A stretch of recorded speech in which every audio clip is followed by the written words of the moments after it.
So I've talked about trees a lot and how important they are in a forest, but we're also trying to diversify the forest. Now, the native plants have come back like crazy because of how I've done my dirt roads on contour like swales. And so that has increased wetness in some places. We have planted things in gullies, but I guess, the birds are moving seeds around, so native plants are going crazy. But native plants aren't everything. There's a lot of amazing plants in the world, and so we are putting in other things, which some people will have an immediate negative reaction to, like, oh my God, you're planting something exotic. And it's like, everything you eat's exotic. A bunch of food came from the Americas and went to Europe, and a bunch of food came from Europe to the Americas. Don't give me any of this purist shit that everything has to be native. That's ridiculous. Read, think, get a clue. Sorry to be rude, but other people are rude to me, so it's affected me somewhat. Today I have a friend visiting. He's over there fixing up some pots and things, and he just repotted this nice succulent, which knows how dry it is, into this big pot. He's also watering everything because we have had no care for these plants. This is all plants in buckets, right? All in reproduction, and a really wide variety of them. I have lost some, but some we've put out into the forest, and some have done very well. This is a fig right here, for example. This fig tree didn't used to be here. This is actually from a fig that was nearby. It isn't supposedly the very best fig, but it's one that I have. I, in theory, have 4 others. Those are all in the ground. The only one I had left in a bucket died because we didn't water it. This is a loquat right here. It's starting to fruit. It's a great tree, provides nice shade, easy to shape it, and the birds like the fruit. I don't like the fruit that much. Here's an example of failure because of lack of attention and labor. This is a dead palm, but right next to it we've got other palms that did live. Over here I've got yucca trees. Actually, a lot of things are called yuccas, so I don't actually know what the official name of that tree is, but those grow really big and they look like Dr. Seuss trees, They look super cool. We've got cacti and succulents in here, all kinds of stuff. This is some kind of cool plant. I don't know what it is. And then if we walk over here, we got more cool stuff. We have a lavender that might have died. I don't know if it's the only one I have or not. That would be a shame. I'd like to collect every kind of lavender that there is. Over here, these have done really well. These are all bird of paradise. And this one even has a whole bunch in there. All of these bird of paradise plants were done from seed. And that's really exciting. And you might wonder, well, why would you do that? That's more work. You can just divide a bird of paradise and get more of them. You're right. You can divide them and get more of them. But then they're all clones. So the reason we're doing it from seed is to get genetic diversity for that plant. And some of those flowers that grow, if we grew 1,000 of these, we might get one that has just a wildly different, better or cooler, different flower. And then we'll be the only owners of that particular variant, right? I don't know if they call them cultivars or variants, or I don't know what to call them. My scientific knowledge is not always perfect. But this is how we get really new plants, is we don't just do it by division, we do them by seed, and then we notice what's weird, what's strange out there. Another task we have to do in here is in the forest, is to collect a whole bunch of composted oak leaves and then fill up all these buckets over here. That's days and days of hard work with rakes and shovels and scraping the dirt off of the hillside around oak trees and then putting it into bags or wheelbarrows or filling a truck, or depends on where it's at, and then getting it here so that we can use that to baby these baby trees, these baby plants. And that's going to allow us to reproduce tons of plants, because I've got over 80 acres of forest I want to fill up with many, many plants of all kinds. Now, some of the ones I've mentioned are not edible. And a lot of permaculture people will be like, well, why are you growing ornamentals? We should focus on food. It's like, well, we're not going to just make food for us. We're going to make food for wildlife and bats and bees and birds. And, we're looking at building a whole ecosystem here. Of course, as I plant exotic plants, non-native plants, I'm actually very careful about what I plant because I don't want to ever plant anything invasive. But that's really not a problem with any thought at all. Most things are simply just not invasive. And if they were ever like one of the things you might bring up is there could be climate change and then they would become invasive. Well, if there's climate change at the level where a plant can suddenly reproduce itself, then there's also climate change happening at a level that's going to kill off all the forest around here. And I need to have trees ready to go that become the new natives.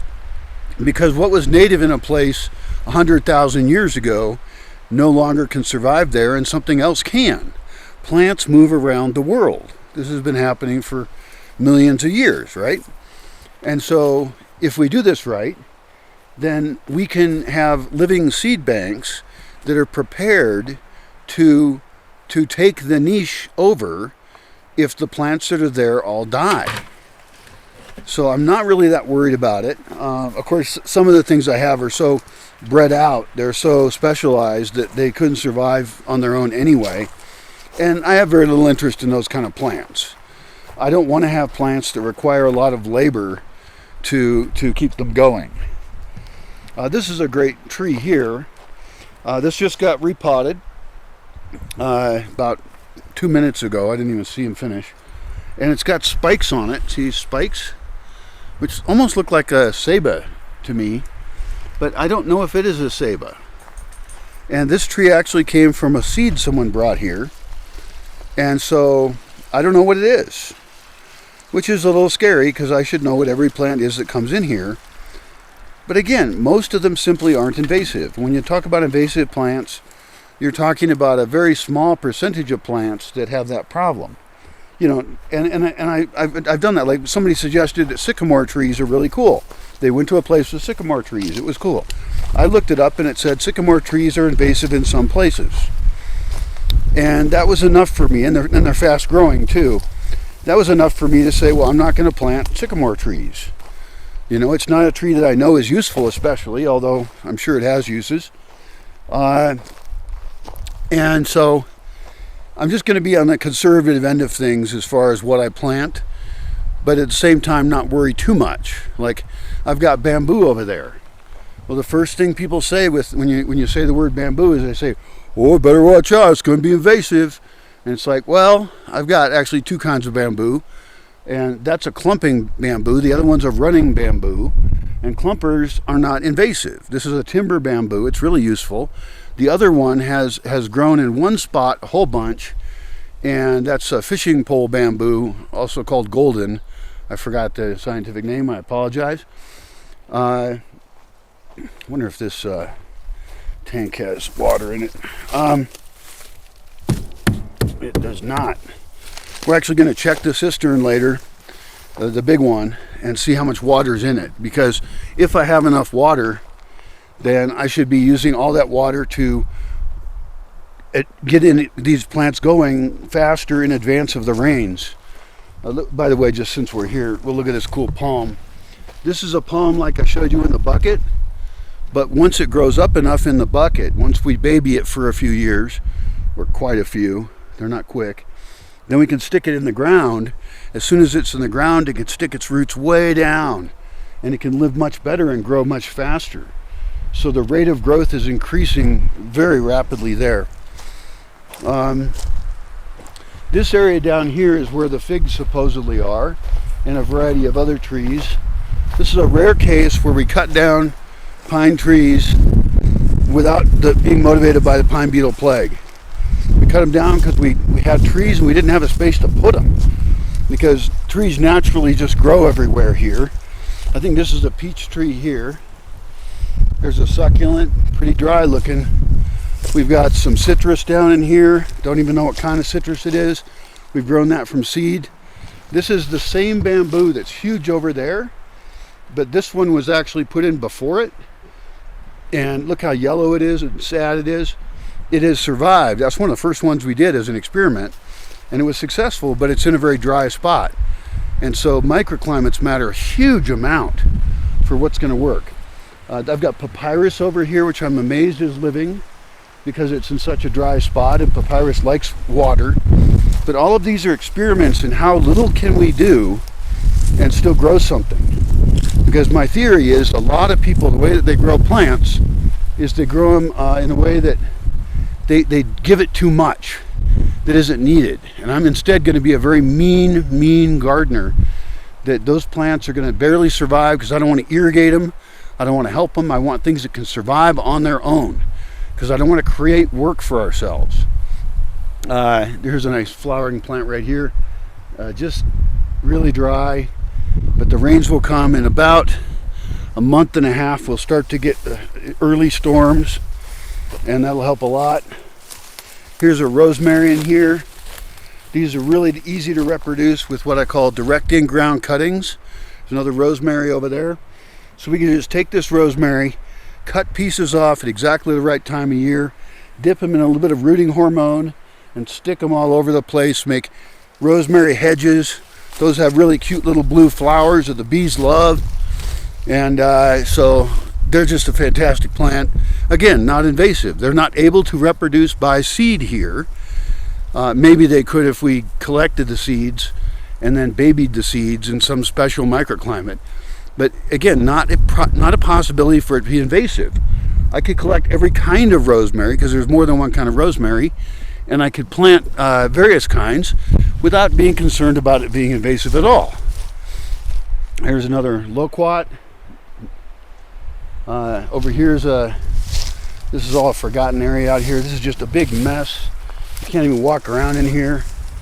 But this is an agave we put in here. And I have agaves like hundreds and hundreds of them. I actually want thousands. Those are very valuable. You can actually make mezcal with it, which is like tequila.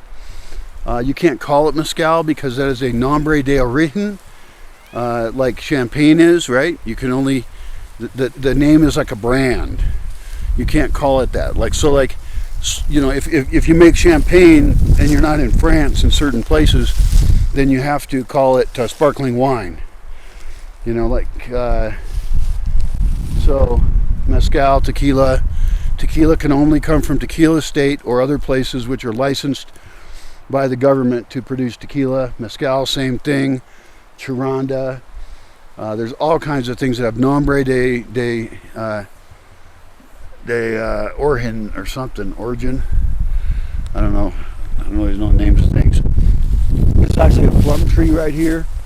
It's doing fine. I can't wait for each year that goes by as it rains to have these get more mature, because in these early years when they're small, they barely survive.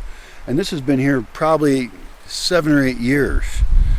It would be nice if we made some exceptions to the very mean rule of being so mean to plants and not watering them and fertilizing them and stuff.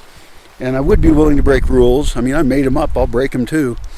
So I could get fertilizer in here, I could get pickup truckloads I could buy of sheep shit, horse shit, cow shit, and then selectively pick where I want to really help a tree out or something, or really boost something so that it grows faster for a few years, and then it can be on its own. And I'm willing to plant stuff that takes forever to grow, like walnut trees, you know, or any kind of nut tree.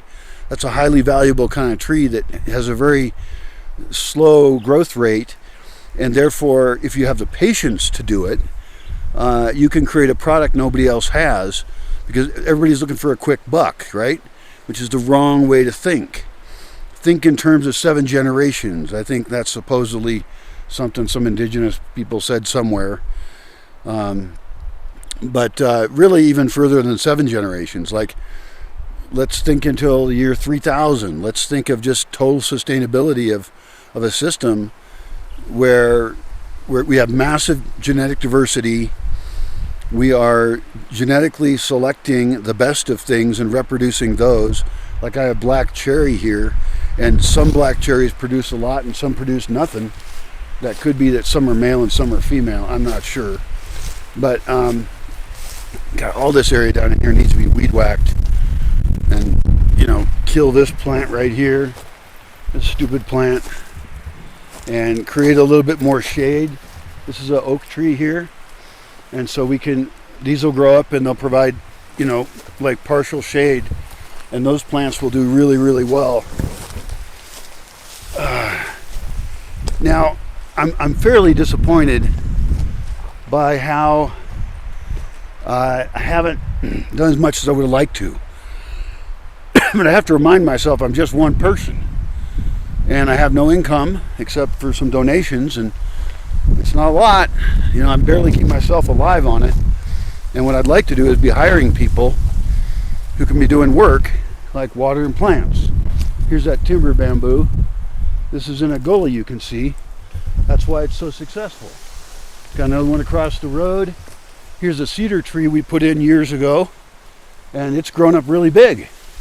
And guess what? The seeds are coming off of it now. I need to collect these seeds because I don't actually want to create a lot of cedar trees. I mean, these can be useful. We can come down for some later. It doesn't really matter. I'm not that interested in this tree. But these things make great hedges. And so I can grow living fences by putting like 5 rows of tiny cedar trees, you know, spaced about that far apart altogether. And then they can grow up into a hedge that we can trim at this height.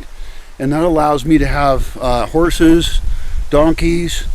I don't know about goats. Goats are famous for getting out of anything. I mean, that's one of the reasons I don't want to get goats. Everybody's like, get goats, get goats. And I'm like, well, I got to get fence. I got to get fence. You know, because goats are a pain in the ass. I'm a Capricorn, I know. And I mean, there's so much work to be done here, and work means money.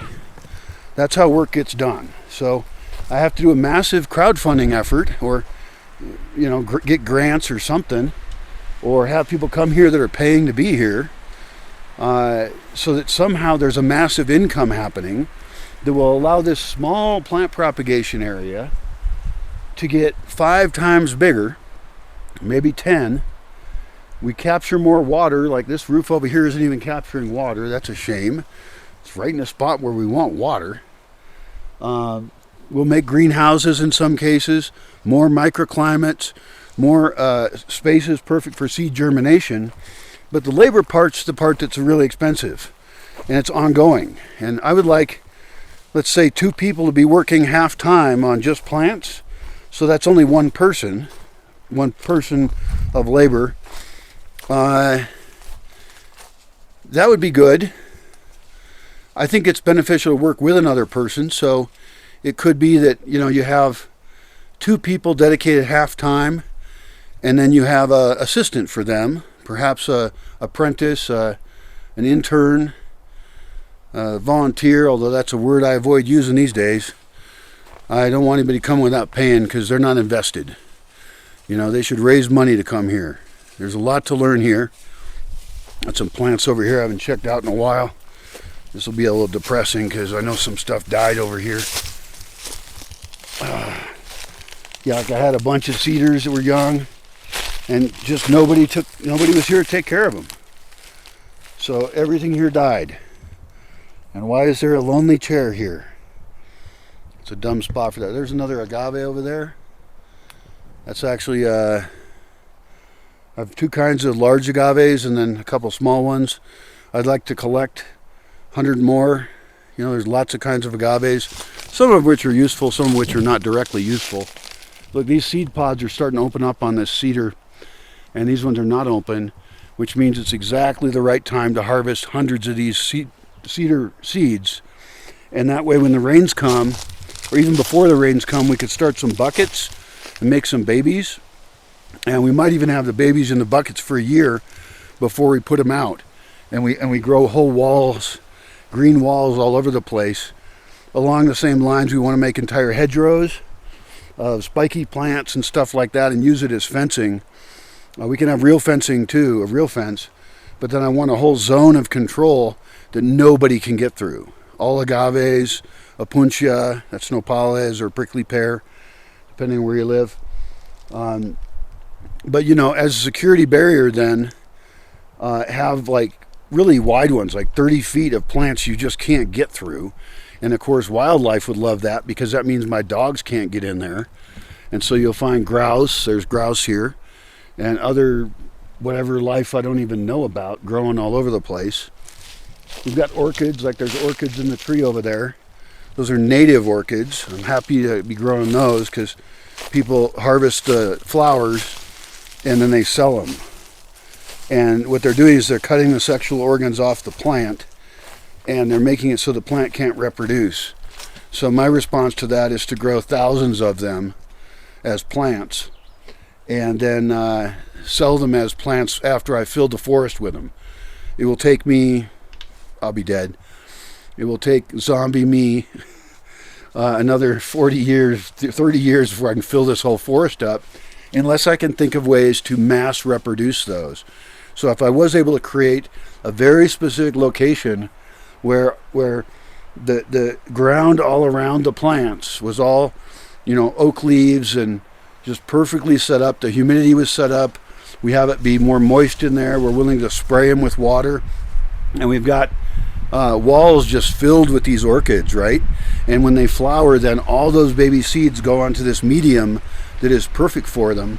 And we get tiny baby orchids, and then we take those baby orchids and we move them to another spot where they get to grow bigger and bigger and bigger until we're willing to think that they're going to live out in the forest.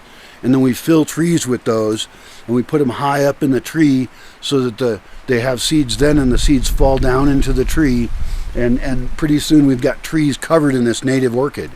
Same thing for bromeliads, where we've got native bromeliads, and we should plant those. Those are a really cool plant. They're not directly useful for us, but they look pretty, which is, I guess, a use, an aesthetic use. And then, of course, insects and birds and bees and all that love those. So this place should be covered in flowers all year long. But that's going to take labor, it's going to take investment, and it's not like we don't have the knowledge and experience here. We've got plenty. But it's just an overwhelming undertaking. And if I combine all these plants with also having water in the forest, because currently there's no available water except what I can capture and store. Like we leave water out sometimes, and we even have a stick right here that we'll be putting in this water right here because we don't want stuff to fall in the water and die. Although occasionally I found a dead mouse in the dog water, and I don't care if mice die, although even them, if they're not in the house, that's still part of the ecosystem, and that's food for snakes and owls. And so I actually do want mice, just not in the house where I have them right now. Here's a coralline right here. Easy to grow from seed, also from pieces. We know how to reproduce plants from cuttings really well. I've written about that. It's a great skill. I mentioned direct in-ground cuttings down there. We can also do cuttings in more controlled ways. It depends on the plant. Every plant is a puzzle, so it needs different things depending on its nature. You know, and I would love to spend $10,000 or $20,000 just on bringing in new plants. But in order to do that, I have to have faith that I have funding for labor that's going to continue for years. And even though I'm doing it in the harshest way, I'm putting in plants that don't need care except when we're babying them, it still will take massive amounts of labor to get that going. And also, I'm working on my designs of land use so that I don't put plants in a spot that later we're going to put a building or something, because every tree is a major investment. I mean, some of these trees we've had in buckets for 6, 7, 8 years, and they're not even ready to go out into the forest. Some of them are much faster than that. Like these bird of paradise, we could actually find moist places for those. I have gullies that are microclimates. I have a ravine that's a perfect microclimate. We could do a lot more experiments down there. We could pull more Terra de Encino rotted composting leaves into it and fill the base of it with really rich dirt, and then just plant the hell out of it. Plant the sides, plant vines on it. We've done that a little bit. Most stuff dies, and that's because most of it we don't put the effort into having it be old enough. Like I remember I bought 200 guayaba trees once from a really nice lady, and we put them around and they were just too small. All of them died. So, having wasted efforts is very bad. At the same time, we need to have a large number of experimental efforts to find out the real limits on what's possible. Because a lot of people just say, oh, well, you can't do that. And it turns out, well, actually, you can. I've got kiwis growing here that I grew from seed off of a kiwi from the grocery store. I've got 2 of them. They don't produce fruit. And in that case, I need to collect more kinds of kiwis. And you want to have 1 male for every 10 females. Sounds a bit extreme. I think I can handle 4 women probably. That's what it is in Islam. Not a big fan of Islam, but I like that one. For me, it would work just fine. But kiwis, 1 male can pollinate like 10 females or something, or 9 or whatever. And so we could have whole kiwi areas for all kinds of kiwis. And the advantage of how I'm doing things is that I don't have to grow commercially viable products. Like when people grow avocados, they grow Hass avocados, right? Well, there's a whole bunch of other kinds of avocados. I've eaten some of them. Some of them you just eat the skin too, because it's thin skin. And I saw an avocado in Florida that was really long. It had this long neck on it. And so why should we stick with Hass? The reason everybody does is because it ships the best, right? But that doesn't mean it is the best, and the other ones have a different flavor. And so, I would like to experiment with every single type of avocado I can get my hands on. This should be a biological laboratory to see what grows well, and some of those will be successes. It's okay if we have 9 out of 10 things are failures. But if we find a plant that grows here with no irrigation, Hass avocados are a good example where people here water them heavily, and they fertilize them heavily. Well, that's fine, but it uses up a ton of resources and dries out the lakes, and it puts water stress on the people here. And so what if we found a drought-tolerant avocado? What if we found a drought-tolerant almost anything? Grapes. I have grapes growing down there. I had, I think, 8 of them, and one of them, last time I checked, was dead. But,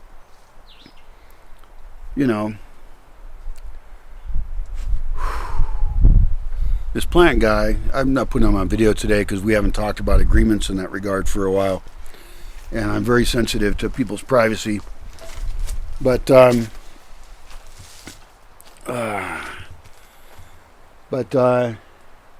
been working with him for over 15 years on plant stuff, and so he can really run it very well himself. But I would rather have residents here who are also focused on plants, and so I'm actively need to define all the various roles here. But a couple of them are definitely totally plant related, and then a team for landscaping by hand. Areas to improve them, to prepare them for plants. And then you do air layering, and it's just really a infinite amount of work. And I guess, the amount of labor I mentioned is like essentially 1 person. It would be probably better to, 1 to 4. But the bigger the team, the better. But again, there's no economic immediate benefit to this.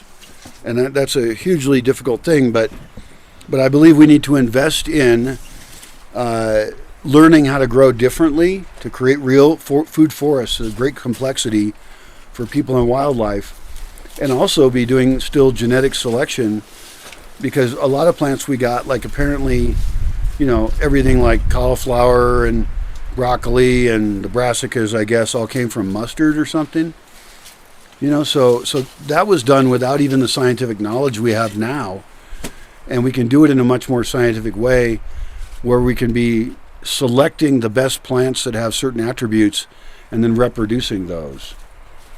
So there's a brain dump for you on what needs to be done. And of course, I got to finance it.